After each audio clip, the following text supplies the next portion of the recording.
நீங்கள் இணைந்திருப்பது சங்கமம் வானொலி. Destiny in Jesus Christ Tamil கிறிஸ்தவ வானொலி கனேடிய மண்ணிலிருந்து ஒலிபரப்பாகிறது.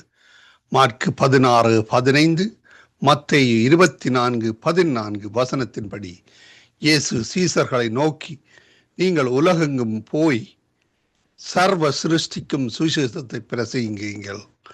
ராஜ்யத்தினுடைய இந்த சுவிசேஷம் பூலோகமெங்குமுள்ள சகல யாதிகளுக்கும் சாட்சியாக பிரசங்கப்படும்.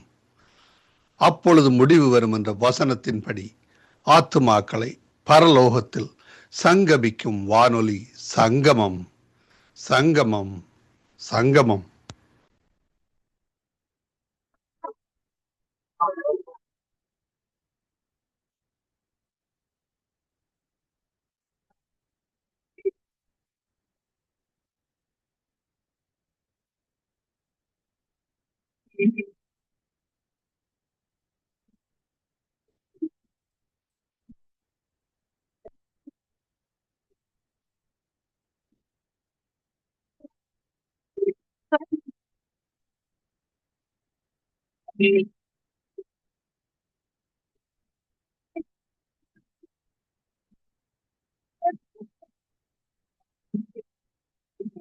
பாடினாலும் அகாத வார்த்தை இறைவன் வார்த்தை. பாடினாலும் அகாத வார்த்தை இறைவன் வார்த்தை.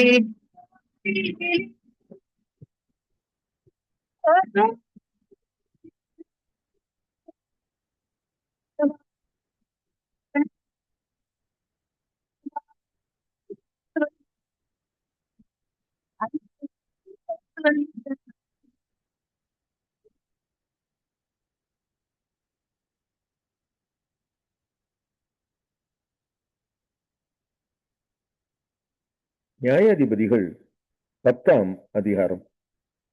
அபிமெலேக்குக்கு பின்பு தோதோவின் மகனாகிய பூவாவின் குமாரன் தோலா என்னும் இசக்கார் கோத்திரத்தான் இஸ்ரவேலை ரட்சிக்க எழும்பினான்.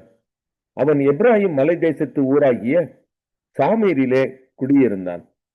அவன் இஸ்ரவேலை 23 வருஷம் நியாயம் விசாரித்து பின்பு மரித்து சாமீரிலே அடக்கம் பண்ணப்பட்டான். அவனுக்கு பின்பு கீலேயாத்தியனான யாவீர் எழும்பி இஸ்ரவேலை 22 வருஷம் நியாயம் விசாரித்தான். 30 கழுதை குட்டிகளின் மேல் ஏறும் 30 குமாரர் அவனுக்கு இருந்தார்கள். அவர்களுக்கு 30 ஊர்களும் இருந்தது. கீலேயாத் தேசத்தில் இருக்கிற அவைகளுக்கு இந்நாள் வரைக்கும் யாவீரின் கிராமங்கள் என்கிற பெயர் இருக்கிறது. யாவீர் மரித்து காமோனிலே அடக்கம் பண்ணப்பட்டான்.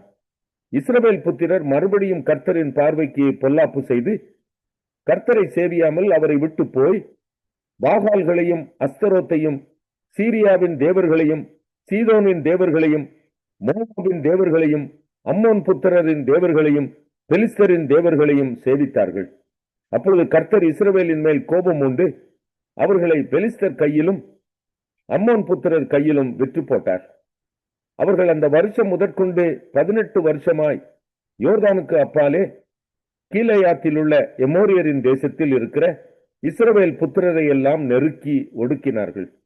அம்மோன் புத்திரர் யூதாவின் மேலும் பென்யமின் மேலும் எப்ராஹிம் குடும்பத்தார் மேலும் யுத்தம் பண்ண யோர்தானை கடந்து வந்தார்கள். இஸ்ரவேலர் மிகவும் நெருக்கப்பட்டார்கள். அப்பொழுது இஸ்ரவேல் புத்திரர் கர்த்தரை நோக்கி முறையிட்டு, உமக்கு விரோதமாக பாவம் செய்தோம், நாங்கள் எங்கள் தேவனை விட்டு பாகால்களை சேவித்தோம் என்றார்கள்.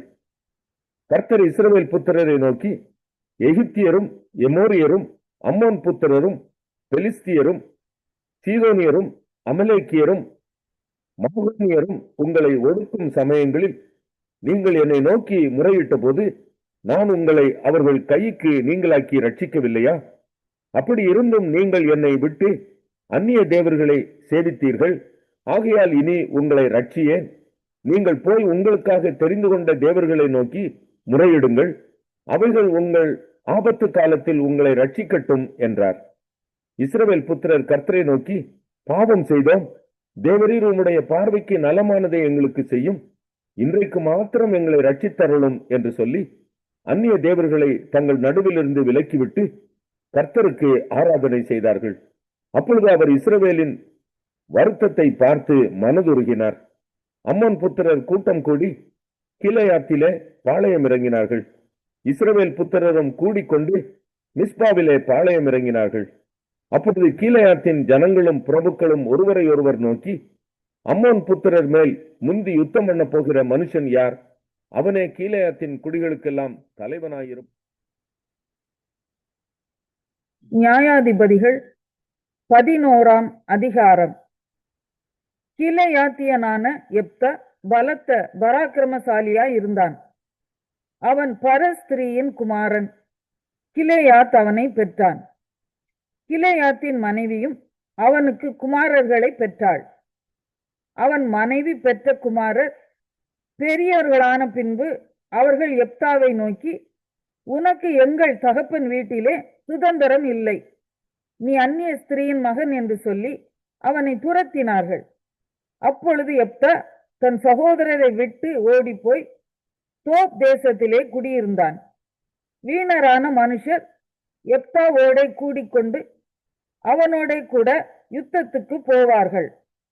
சில நாளைக்கு பின்பு அம்மோன் புத்திரர் இஸ்ரவேலின் மேல் யுத்தம் பண்ணினார்கள். அவர்கள் இஸ்ரவேலின் மேல் யுத்தம் பண்ணும் போது கீலேயாத்தின் மூப்பர் யெப்தாவை தோப் தேசத்திலிருந்து அழைத்து வர போய் யெப்தாவை நோக்கி, நீ வந்து நாங்கள் அம்மோன் புத்திரரோடு யுத்தம் பண்ண எங்கள் சேனாபதியாய் இருக்க வேண்டும் என்றார்கள். அதற்கு யெப்தா கீலேயாத்தின் மூப்பரை பார்த்து, நீங்கள் அல்லவா என்னை பகைத்து என் தகப்பன் வீட்டிலிருந்து என்னை துரத்தினவர்கள், இப்பொழுது உங்களுக்கு ஆபத்து நேரிட்டு இருக்கிற சமயத்தில் நீங்கள் என்னிடத்தில் ஏன் வருகிறீர்கள் என்றான். அதற்கு கீலேயாத்தின் மூப்பர் யெப்தாவை நோக்கி, நீ எங்களுடனே கூட வந்து அம்மோன் புத்திரரோடு யுத்தம் பண்ணி கீலேயாத்தின் குடிகள் ஆகிய எங்கள் அனைவர் மேலும் தலைவனாய் இருக்க வேண்டும், இதற்காக இப்பொழுது உன்னிடத்தில் வந்தோம் என்றார்கள். அதற்கு யெப்தா, அம்மோன் புத்திரரோட யுத்தம் பண்ண நீங்கள் என்னை திரும்ப அழைத்து போன பின்பு கர்த்தர் அவர்களை என் முன்னிலையாய் ஒப்பு கொடுத்தால் என்னை உங்களுக்கு தலைவனாய் வைப்பீர்களா என்று கீலேயாத்தின் மூப்பரை கேட்டான்.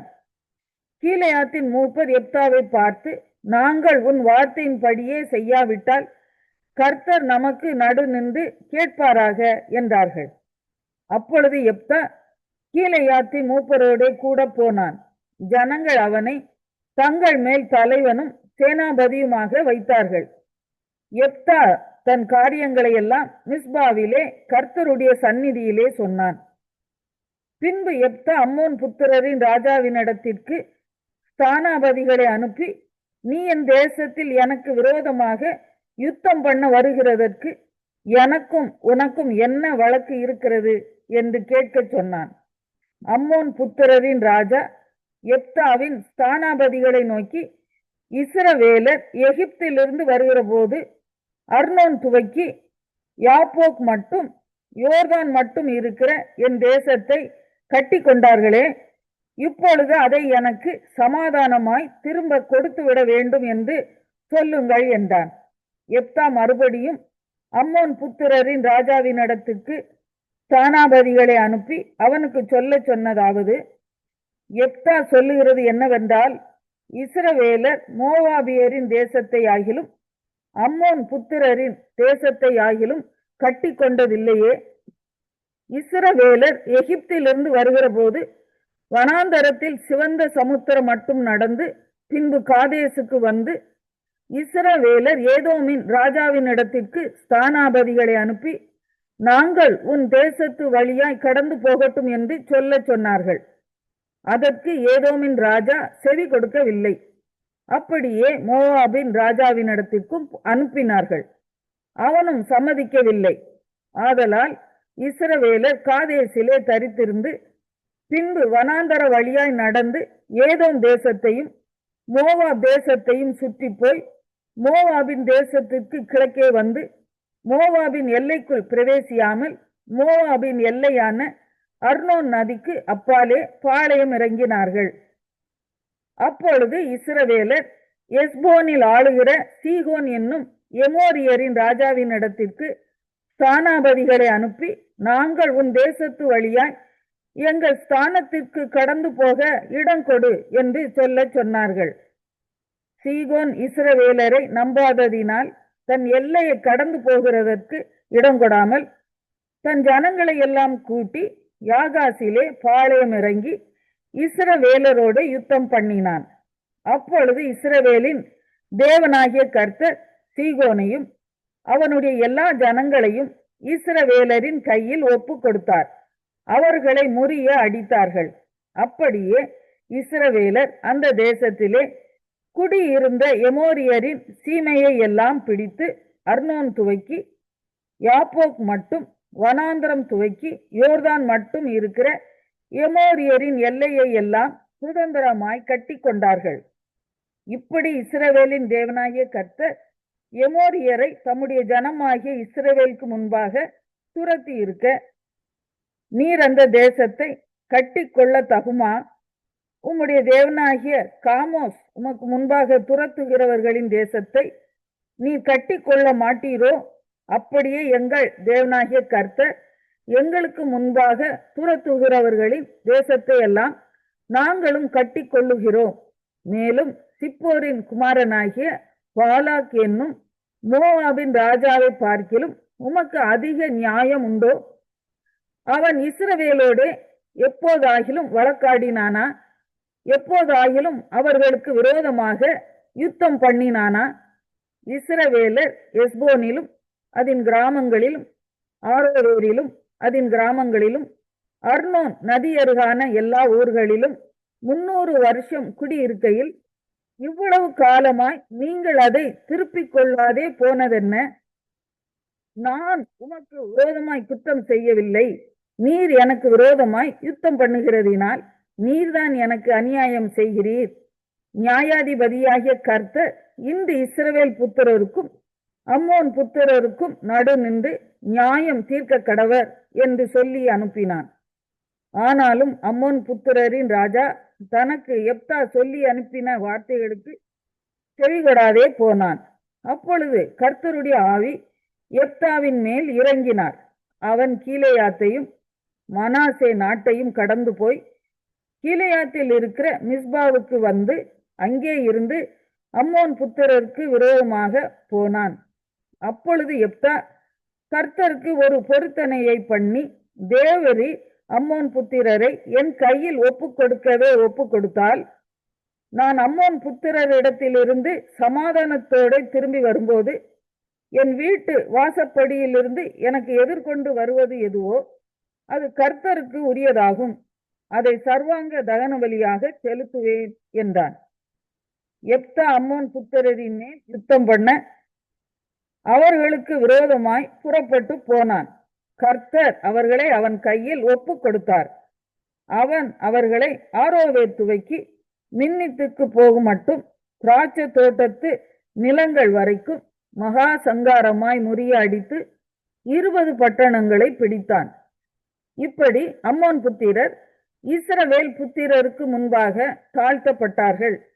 எப்தா மிஸ்பாவில் இருக்கிற தன் வீட்டுக்கு வருகிற போது, இதோ அவன் குமாரத்தி தம்புரு வாசித்து நடனம் செய்து அவனுக்கு எதிர்கொண்டு வந்தாள். அவள் அவனுக்கு ஒரே பிள்ளையானவள். அவளை அல்லாமல் அவனுக்கு குமாரனும் இல்லை, குமாரத்தியும் இல்லை. அவன் அவளை கண்டவுடனே தன் வஸ்திரங்களை கிழித்து கொண்டு, ஐயோ என் மகளே, என்னை மிகவும் மனமடியவும் கலங்கவும் பண்ணுகிறாய். நான் கர்த்தரை நோக்கி என் வாயை திறந்து சொல்லிவிட்டேன், அதை நான் மாற்றக்கூடாது என்றான். அப்பொழுது அவள், என் தகப்பனே, நீர் கர்த்தரை நோக்கி உம்முடைய வாயை திறந்து பேசினீர் அல்லவோ? அம்மோன் புத்திரராகிய உம்முடைய சத்துருக்களுக்கு நீதியை சரிக்கட்டும் ஜெயத்தை கர்த்தர் உமக்கு கட்டளையிட்டபடியினால் உம்முடைய வாயிலிருந்து புறப்பட்டபடியே எனக்கு செய்யும் என்றாள். பின்னும் அவள் தன் தகப்பனை நோக்கி, நீர் எனக்கு ஒரு காரியம் செய்ய வேண்டும். நான் மலைகளின் மேல் போய் திரிந்து நானும் என் தோழிமார்களும் என் கன்னிமையின் நிமித்தம் துக்கம் கொண்டாட எனக்கு 2 மாதம் தவணை கொடும் என்றாள். அதற்கு அவன், போய் வா என்று அவளை 2 மாதத்திற்கு அனுப்பிவிட்டான். அவள் தன் தோழிமார்களோடும் கூட போய் தன் கன்னிமையின் நிமித்தம் மலைகளின் மேல் துக்கம் கொண்டாடி 2 மாதம் முடிந்த பின்பு தன் தகப்பனிடத்திற்கு திரும்பி வந்தாள். அப்பொழுது அவன் பண்ணி இருந்த தன் பொருத்தனையின்படி அவளுக்கு செய்தான்.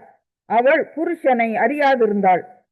இதன் நிமித்தம் இஸ்ரவேலின் குமாரத்திகள் வருஷந்தோறும் போய் 4 நாள் கீலேயாத்தியனான எப்தாவின் குமாரத்தியை குறித்து புலம்புவது.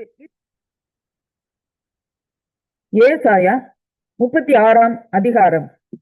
எசேக்கியா ராஜா அரசாண்ட 14ஆம் வருஷத்திலே அசீரியா ராஜாவாகிய சனகரிப் யூதாவில் இருக்கிற அரணான சகல பட்டணங்களுக்கும் விரோதமாய் வந்து அவைகளை பிடித்து கொண்டான். அப்பொழுது அசீரியா ராஜா லாகீஸில் இருந்து ராப்சாகேயை பெரிய சேனையோடு எருசலேமுக்கு எசேக்கியா ராஜாவின் இடத்தில் அனுப்பினான். அவன் வந்து வண்ணார் துறையின் வழியில் உள்ள மேல் குளத்து சாலகத் தண்டையிலே நின்றான். அப்பொழுது இல்கியாவின் குமாரனாகிய எலியாக்கீம் என்னும் அரமனை விசாரிப்புக்காரனும் செப்னா என்னும் சம்பிரதியும் ஆசாப்பின் குமாரனாகிய யோவாக் என்னும் கணக்கனும் அவனிடத்திற்கு புறப்பட்டு போனார்கள். ரப்சாக்கே அவர்களை நோக்கி, அசீரியா ராஜாவாகிய மகாராஜாவானவர் உரைக்கிறதும் எசேக்கியாவுக்கு சொல்ல வேண்டியதும் என்னவென்றால், நீ நம்பி இருக்கிற இந்த நம்பிக்கை என்ன? யுத்தத்துக்கு மந்திராலோசனையும் வல்லமையும் உண்டென்று சொல்லுகிறாயே, அது வாய்ப்பேச்சே அன்றி வேறல்ல. நீ என்னை விரோதிக்கும்படி யார் மேல் நம்பிக்கை வைத்திருக்கிறாய்? இதோ நெறிந்த நாணல் கோட்டை நம்புகிறாய். அதன் மேல் ஒருவன் சாய்ந்தால் அது அவன் உள்ளங்கையில் பட்டுருவி தன்னை நம்புகிற யாவருக்கும் அப்படியே இருப்பான். நீ என்னிடத்தில், நாங்கள் எங்கள் தேவனாகிய கர்த்தரை நம்புகிறோம் என்று சொல்வாயாகில், அவருடைய மேடைகளையும் அவருடைய பலிபீடங்களையும் அல்லவோ எசேக்கியா அகற்றி யூதாவையும் எருசலேமையும் நோக்கி, இந்த பலிபீடத்தின் முன் பணியுங்கள் என்றானே. நான் உனக்கு 2000 குதிரைகளை கொடுப்பேன். நீ அவைகள் மேல் ஏறத்தக்கவர்களை சம்பாதிக்க கூடுமானால் அசீரியா ராஜாவாகிய என் ஆண்டவனோடே சபதம் கூறு. கூறாரே போனால் நீ என் ஆண்டவனுடைய ஊழியக்காரரில் ஒரே ஒரு சிறிய தலைவனுடைய முகத்தை எப்படி திருப்புவாய்? ரதங்களோடு குதிரை வீரரும் வருவார்கள் என்று எகிப்தையா நம்புகிறாய்? இப்பொழுதும் கர்த்தருடைய கட்டளை இல்லாமல் இந்த தேசத்தை அழிக்க வந்தேனோ? இந்த தேசத்துக்கு விரோதமாய் போய் அதை அழித்து போடு என்று கர்த்தர் என்னோட சொன்னாரே என்று சொன்னான். அப்பொழுது எலியாக்கீமும் செப்னாவும் யோவாகும் ராப்சாகேயை பார்த்து, உம்முடைய அடியாரோடே சீரிய பாஷையிலே பேசும், அது எங்களுக்கு தெரியும். அலங்கத்தில் இருக்கிற ஜனத்தின் செவிகள் கேட்க எங்களோட யூத பாஷையிலே பேச வேண்டாம் என்றார்கள். அதற்கு ரப்சாக்கே, உங்களோடும் கூட தங்கள் மலத்தை தின்னவும் தங்கள் நீரை குடிக்கவும் அலங்கத்திலே தங்கி இருக்கிற புருஷர் அண்டைக்கே அல்லாமல் உன் ஆண்டவன் அண்டைக்கும் உன் அண்டைக்குமா என் ஆண்டவன் இந்த வார்த்தைகளை பேச என்னை அனுப்பினார் என்று சொல்லி ரப்சாக்கே நின்று கொண்டு யூத பாஷையிலே உரத்த சத்தமாய், அசீரியா ராஜாவாகிய மகாராஜாவுடைய வார்த்தையை கேளுங்கள். எசேக்கியா உங்களை வஞ்சியாதபடி பாருங்கள். அவன் உங்களை தப்புவிக்க மாட்டான். கர்த்தர் நம்மை நிச்சயமாய் தப்புவிப்பார். இந்த நகரம் அசீரியா ராஜாவின் கையில் ஒப்பு கொடுக்கப்படுவதில்லை என்று சொல்லி எசேக்கியா உங்களை கர்த்தரை நம்ப பண்ணுவான். அதற்கு இடம் கொடாதிருங்கள் என்று ராஜா சொல்லுகிறார். எசேக்கியாவின் சொல்லை கேளாதிருங்கள். அசீரியா ராஜா சொல்லுகிறதாவது, நீங்கள் என்னோட ராஜியாகி காணிக்கையோட என்னிடத்தில் வாருங்கள். நான் வந்து உங்களை தானியமும் திராட்சை தோட்டமும் உள்ள தேசமும் அப்பமும் திராட்சை ரசமும் உள்ள தேசமும் ஆகிய உங்கள் தேசத்துக்கு ஒப்பான தேசத்துக்கு அழைத்து கொண்டு போகும் அளவும் அவன் தன் தன் திராட்சை செடியின் கனியையும் தன் தன் அத்தி மரத்தின் கனியையும் புசித்து அவன் தன் தன் கிணற்றின் தண்ணீரை குடியுங்கள். கர்த்தர் நம்மை தப்புவிப்பார் என்று உங்களை போதனை செய்ய எசேக்கியாவுக்கு செவிகொடாதிருங்கள். ஜாதிகளுடைய தேவர்களில் யாராவது தங்கள் தேசத்தை அசீரியா ராஜாவின் கைக்கு தப்புவித்ததுண்டோ? ஆமாத் அர்பாத் பட்டணங்களின் தேவர்கள் எங்கே? செப்பர்வாயிமின் தேவர்கள் எங்கே? அவர்கள் சமாரியாவை என் கைக்கு தப்புவித்ததுண்டோ? கர்த்தர் எருசலேமை என் கைக்கு தப்புவிப்பார் என்பதற்கு அந்த தேசங்களுடைய எல்லா தேவர்களுக்குள்ளும் தங்கள் தேசத்தை என் கைக்கு தப்புவித்தவர் யார் என்று ராஜா சொல்லுகிறார் என்றான். அவர்களோ அவனுக்கு ஒரு வார்த்தையும் பிரதியுத்தரமாக சொல்லாமல் மௌனமாய் இருந்தார்கள். அவனுக்கு மறு உத்தரவு சொல்ல வேண்டாம் என்று ராஜா கட்டளையிட்டிருந்தான். அப்பொழுது இல்கியாவின் குமாரனாகிய எலியாக்கீம் என்னும் அரமனை விசாரிப்புக்காரனும் செப்னா என்னும் சம்புரரியும் ஆசாப்பின் குமாரனாகிய யோவாக் என்னும் கணக்கன் இடத்தில் வந்து 1 பேதுரு 2ஆம் அதிகாரம்.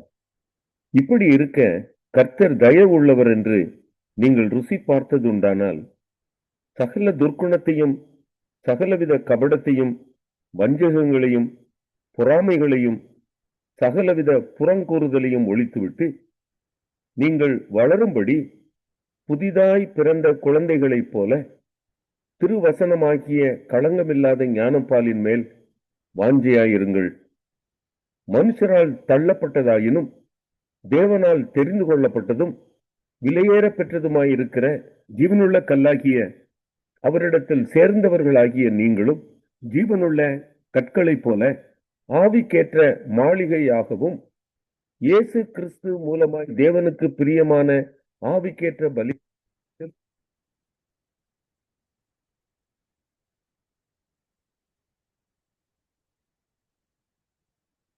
பட்டதும் விலையேற பெற்றதுமாய் இருக்கிற மூளைக்கல்லை சீயோனில் வைக்கிறேன், அதன் மேல் விசுவாசமாய் இருக்கிறவன் வெட்கப்படுவதில்லை என்று வேதத்திலே சொல்லி இருக்கிறது. ஆகையால் விசுவாசிக்கிற உங்களுக்கு அது விலையேற பெற்றது. கீழ்ப்படியாமல் இருக்கிறவர்களுக்கோ வீட்டை கட்டுகிறவர்களால் தள்ளப்பட்ட பிரதான மூளைக்கல்லாகிய அந்த கல் இடர்கேதுவான கண்மலையுமாயிற்று. அவர்கள் திருவசனத்திற்கு கீழ்ப்படியாதவர்களாயிருந்து இடறுகிறார்கள், அதற்கென்றே நியமிக்கப்பட்டவர்களாயும் இருக்கிறார்கள். நீங்களோ உங்களை அந்தகாரத்தினின்று தம்முடைய ஆச்சரியமான உயிரிடத்திற்கு வரவழைத்தவருடைய புண்ணியங்களை படிக்கு தெரிந்து கொள்ளப்பட்ட சந்ததியாயும் கூட்டமாயும் பரிசுத்த சந்ததியாயும் அவருக்கு சொந்தமான ஜனமாயும் இருக்கிறீர்கள். முன்னே நீங்கள் தேவனுடைய ஜனங்களாய் இருக்கவில்லை, இப்பொழுதோ அவருடைய ஜனங்களாய் இருக்கிறீர்கள். முன்னே நீங்கள் இரக்கம் பெறாதவர்களாய் இருந்தீர்கள், இப்பொழுதோ இரக்கம் பெற்றவர்களாய் இருக்கிறீர்கள். பிரியமானவர்களே, அந்நியர்களும் பரதேசிகளுமாய் இருக்கிற நீங்கள் ஆத்துமாவுக்கு விரோதமாய் போர் செய்கிற மாம்ச இச்சைகளை விட்டு விலகி, புறஜாதிகள் உங்களை அக்கிரமக்காரர் என்று விரோதமாய் பேசும் விஷயத்தில் அவர்கள் உங்கள் நற்கிரியைகளை கண்டு அவற்றின் நிமித்தம் சந்திப்பின் நாளிலே தேவனை மகிமைப்படுத்தும்படி நீங்கள் அவர்களுக்குள்ளே நல் நடக்கை உள்ளவர்களாய் நடந்து கொள்ளுங்கள் என்று உங்களுக்கு புத்தி சொல்லுகிறேன். நீங்கள் மனுஷருடைய கட்டளைகள் யாவற்றிற்கும் கர்த்தர் நிமித்தம் கீழ்ப்படியுங்கள். மேலான அதிகாரமுள்ள ராஜாவுக்கானாலும் சரி, தீமை செய்கிறவர்களுக்கு ஆக்கினையும் நன்மை செய்கிறவர்களுக்கு புகழ்ச்சியும் உண்டாகும்படி அவனால் அனுப்பப்பட்ட அதிகாரிகளுக்கானாலும் சரி கீழ்ப்படியுங்கள். நீங்கள் நன்மை செய்கிறதினாலே புத்தியின மனுஷருடைய அறியாமையை அடக்குவது தேவனுடைய திட்டமாயிருக்கிறது. சுயாதீனம் உள்ளவர்களாயிருந்தும் உங்கள் சுயாதீனத்தை துர்க்குணத்திற்கு மூடலாக கொண்டிராமல் தேவனுக்கு அடிமைகளாயிருங்கள். எல்லாரையும் கனம் பண்ணுங்கள், சகோதரரிடத்தில் அன்பு கூறுங்கள், தேவனுக்கு பயந்திருங்கள், ராஜாவை கனம் பண்ணுங்கள். வேலைக்காரரே, அதிக பயத்துடனே உங்கள் எஜமான்களுக்கு கீழ்ப்படிந்திருங்கள். நல்லவர்களுக்கும் சாந்த குணமுள்ளவர்களுக்கும் மாத்திரமல்ல, முரட்டு குணமுள்ளவர்களுக்கும் கீழ்ப்படிந்திருங்கள். ஏனெனில் தேவன் மேல் பற்றுதலாய் இருக்கிற மனசாட்சியின் நிமித்தம் ஒருவன் அநியாயமாய் பாடுபட்டு உபத்திரவங்களை பொறுமையாய் சகித்தால் அதுவே பிரீதியாயிருக்கும். நீங்கள் குற்றம் செய்து அடிக்கப்படும் போது பொறுமையோடு சகித்தால் அதனால் என்ன கீர்த்தி உண்டு? நீங்கள் நன்மை செய்து பாடுபடும் போது பொறுமையோட சகித்தால் அதுவே தேவனுக்கு முன்பாக பிரீதியாயிருக்கும். இதற்காக நீங்கள் அழைக்கப்பட்டும் இருக்கிறீர்கள். ஏனெனில் கிறிஸ்துவும் உங்களுக்காக பாடுபட்டு நீங்கள் தம்முடைய அடிசுவடுகளை தொடர்ந்து வரும்படி உங்களுக்கு மாதிரியை பின்வைத்து போனார். அவர் பாவம் செய்யவில்லை, அவருடைய வாயிலே வஞ்சனை காணப்படவும் இல்லை. அவர் வையப்படும் போது பதில் வையாமலும் பாடுபடும் போது பயமுறுத்தாமலும் நியாயமாய் தீர்ப்பு செய்கிறவருக்கு தம்மை ஒப்புவித்தார். நாம் பாவங்களுக்கு செத்து நீதிக்கு பிழைத்திருக்கும்படிக்கு அவர் தாமே தமது சரீரத்திலே நம்முடைய பாவங்களை சிலுவையின் மேல் சுமந்தார். அவருடைய தழும்புகளால் குணமானீர்கள். சிதறுண்ட ஆடுகளைப் போலிருந்தீர்கள், இப்பொழுதோ உங்கள் ஆத்துமாக்களுக்கு மெய்ப்பெரும் கண்காணியுமான கிறிஸ்துவுக்குள் அன்பான அன்பு உள்ளங்களை, இந்த காலை வேளையிலும் ஒரு புதிய வாக்குத்தத்தத்தோடு உங்களை நான் சந்திப்பதில் நான் மிக்க மகிழ்ச்சி அடைகிறேன். இன்றைய நாளிலும் 11ஆம் தேதி ஜூன் மாதம் 2025ஆம் ஆண்டு கர்த்தருடைய வார்த்தை இந்த நாட்களிலே இப்படியாக சொல்லுகிறது: கர்த்தர் உன் வீட்டில் ஆசீர்வாதத்தை ஊற்றுகிறார், இனி நீ குறைவை காணாதிருப்பாய் என்று வேதம் சொல்லுகிறதை பார்க்கிறோம். அருமை பிள்ளைகளே, இந்த காலை வேளையிலும் தேவன் நம்முடைய வீட்டிலே நம்முடைய குடும்பத்தை இந்த நாட்களிலே ஆசீர்வாதத்தை இந்த நாட்களிலே குடும்பத்தின் மீது ஊற்ற வேண்டுமா இருந்தால், நாங்கள் ஒரு குறைவையும் இந்த நாட்களிலே காணாமல் இருக்க வேண்டுமா இருந்தால், நாங்கள் ஆண்டவராகிய இயேசு கிறிஸ்துவை இரட்சகராக ஏற்றுக்கொள்ள மட்டுமல்ல, அவரையே இந்த நாட்களிலே தேடி நாட வேண்டும். அவர்தான் அந்த ஆசீர்வாதங்களை நம்முடைய குடும்பத்தின் மீது நம்முடைய பிள்ளைகள் மீதும் நம்மேலும் இந்த நாட்களை ஊற்றுகிற தேவனாய் இந்த நாட்களிலே இருக்கிறதை பார்க்கிறோம். ஆசீர்வாதத்தின் ஊற்றாகிய தேவன் இந்த நாட்களிலே நம்முடைய குடும்பத்துக்குள்ளே வர வேண்டும். அவருடைய நன்மைகள் கிருபைகள் இந்த நாட்களிலே நமக்குள்ளே பெருக வேண்டும் என்று சொல்லி இந்த நாட்களிலே நாங்கள் நினைப்போமாயிருந்தால், அவரை தேடுகிற வேளையிலே அவர் அந்த காரியத்தை நமக்கு செய்ய வல்லவராய் இருக்கிறார். சங்கீதம் 34 எடுத்து வாசித்து பாருங்கள். அங்கே 34ஆம் அதிகாரத்திலே வேதம் சொல்லுகிறது: சிங்கக்குட்டிகள் தாட்சி அடைந்து பட்டினியா இருக்குமாம், ஆண்டவரை தேடுகிறவர்களுக்கோ ஒரு நன்மையும் குறைவுபடையாதாம் என்று சொல்லி இந்த நாட்களிலே வேதம் சொல்லுகிறது. அதன் பிரகாரம் இந்த நாட்களிலே அருமையான கர்த்தருடைய பிள்ளைகளே, ஆண்டவரை தேடுங்கள், அப்பொழுது உங்களுடைய வீட்டிலே தேவன் ஆசீர்வாதத்தை இந்த நாட்களிலே ஊற்றுவார். இனி நீ குறைவை காண மாட்டாய். அருமையான அன்பு பிள்ளைகளே, ஆண்டவராகிய இயேசு கிறிஸ்து உன்னுடைய வாழ்க்கையிலே, உன்னுடைய வீட்டிலே, உன்னுடைய குடும்பத்துக்குள்ளே இந்த நாட்களிலே வருகிற வேளையிலே அங்கே ஒரு காரியம் நடக்கிறது. எல்லா சாவ கட்டுகளும், எல்லா நோய்களும் இந்த நாட்களிலே, எல்லா பில்லிசூனி கட்டுகளும் இந்த நாட்களிலே அகன்று போகிறதை அங்கே பார்க்கக்கூடியதாக இருக்கிறது. வேதத்திலே பாருங்கள், சகேயு என்று சொல்லப்படுகிற ஒரு மனுஷன், குள்ளனான மனுஷன், அங்கே அத்திமரத்தின் மேல் ஏறி இருந்து ஆண்டவர் அந்த வீதியிலே வருகிறதை நோக்கி பார்த்து கொண்டிருந்தார். ஆனால் அவர் அந்த இடத்திலே வந்து, சகேயுவே, நீ இறங்கி வா, நான் உன் வீட்டில் தங்க வேண்டும் என்று சொல்லி இந்த நாட்களிலே சொன்னார். அதன்படி அவன் இறங்கி வந்தான். ஆனால் பாருங்கள், அந்த இடத்திலே அங்கே தேவன் ஆண்டவரை அழைத்து சென்று அவன் பாருங்கள், அந்த இடத்திலே அவனுடைய நிலைப்பாடுகள், சூழ்நிலைகள் எல்லாம் இந்த நாட்களிலே மாறுகிறது.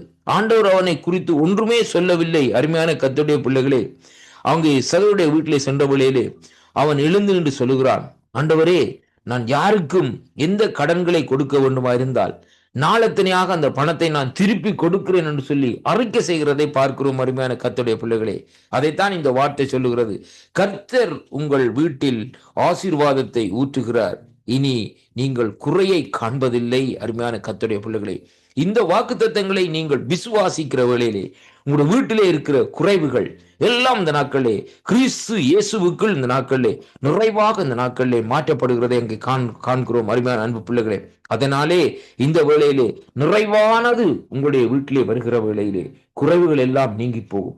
நிறைவானவர் ஆண்டவராகிய இயேசு கிறிஸ்து ஒருவர் தான் என்பதை நாங்கள் இந்த நாட்களை அறிந்திருக்க வேண்டும். கர்த்தர் நிறைவானவர், கர்த்தர் நிறைவுள்ளவர். அவரிடத்திலே எந்த விதமான குறைவும் இல்லாதபடியா அந்த நாட்களில் இருக்கிறார். அப்படிப்பட்ட அந்த நிறைவானவர் நம்முடைய வீட்டை தேடி வருகிற வேளையிலே எல்லாம் நம்முடைய குடும்பத்திலே, நம்முடைய பிள்ளைகளுக்குள்ளே இருக்கிற குறைகள், என்ன விதமான நோய்களா இருந்தாலும், என்ன விதமான காரியங்கள் அசதிகளா இருந்தாலும், சோர்வுகளா இருந்தாலும், என்ன விதமான பிரச்சனைகளா இருந்தாலும், எல்லா காரியங்களையும் இந்த நாட்களிலே தேவன் இந்த நாட்களிலே நீக்க வல்லவராய் இருக்கிறார். இந்த வாக்குத்தத்தங்களை கேட்க போகிற அருமை அன்பு பிள்ளைகளே, உங்களோட வாழ்க்கையிலே குறைவு இருக்கிறதா? அப்படியானால் இந்த நாட்களிலே ஆண்டவராகிய இயேசு கிறிஸ்துவை தேடுங்கள். அப்பொழுது இந்த நாட்களிலே உங்களுடைய வீட்டிலே முதலாவது தேவன் இந்த நாட்களிலே ஆசீர்வாதத்தை ஊற்றுகிறது மட்டுமல்ல, அங்கே வேதம் சொல்லுகிறபடி நீ குறைவை காணாதிருப்பாய் என்று சொல்லி இந்த நாட்களிலே சொல்லுகிறதை பார்க்கிறோம். அப்படியாக அந்த வாக்குத்தத்தங்களை நாங்கள் விசுவாசிக்கிற வேளையிலே, அவரை நாங்கள் அழைக்கிற வேளையிலே, அவருடைய வார்த்தையை நாங்கள் நேசிக்கிற வேளையிலே, ஆண்டவரை தேடுகிற வேளையிலே நம்முடைய வாழ்க்கையில் இருக்கிற குறைவுகள் எல்லாம் இந்த நாட்களிலே கிறிஸ்து இயேசுவுக்குள்ளே நிறைவாக இந்த நாட்களிலே மாற்றப்படும். அருமையான கர்த்தருடைய பிள்ளைகளே, வாக்குத்தத்தங்களை விசுவாசியுங்கள்.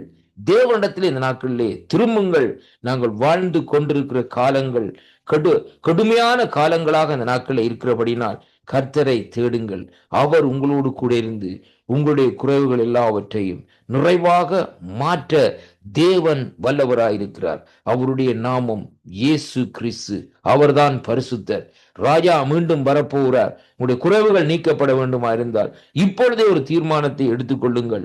கர்த்தர் இந்த வாக்குத்தத்தங்களை கேட்கிற ஒவ்வொரு பிள்ளைகளையும் நிறைவாக ஆசீர்வதிப்பாராக என்று ஆண்டவராய் இயேசு கிறிஸ்துவின் நாமத்திலே வாழ்த்துகிறேன். ஆமேன்.